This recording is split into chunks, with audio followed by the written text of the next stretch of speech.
Let's talk about courage and fat loss. Now, as you will obviously know, many people struggle in fat loss because they're eating emotionally. They're using food as a way of escaping feelings that they don't like or numbing themselves.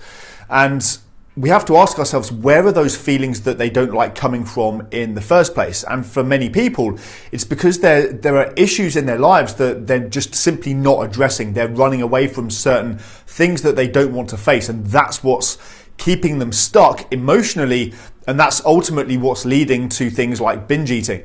So as just one example, maybe you're really frustrated and unhappy at work, but you're afraid to speak up for yourself, you're afraid to ask for what you want because you're stuck in a pattern of people pleasing, which essentially comes from a fear of rejection, a fear of other people's opinions, a fear of being criticized, and so on.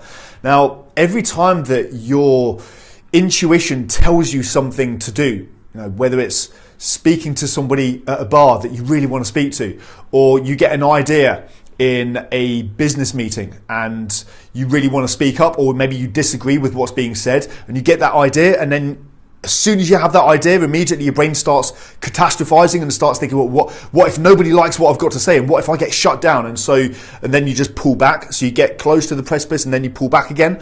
And if you end up doing this a lot in your life, then all of those everyday moments where your intuition and your heart of hearts is telling you to do something, to take some kind of action that's going to move you forwards or contribute to the greater good, or something that you know in your heart of hearts is the right thing to do, but then you don't follow through on that, then it's like chipping away at your own self-esteem. It's only going to chip away at your sense of self-worth and how you feel about yourself, your confidence in yourself, your confidence in your ability to move your life forwards.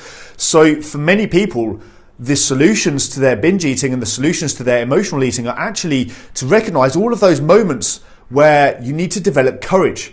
And all of those tiny moments where you need to develop courage throughout the day, such as speaking up in a meeting, such as standing up for yourself at work and stopping people pleasing and actually standing up for what's right for you, or having that confronting conversation that you've been putting off for ages, or speaking the truth and saying what you know is the honest, right, truthful thing to talk about or to raise or to mention. Whatever it is, for you, you will know what that is. And all of us have these moments every single day where our intuition and our heart of hearts is telling us to do something, to take some kind of action, to speak up for ourselves, to speak up for somebody else.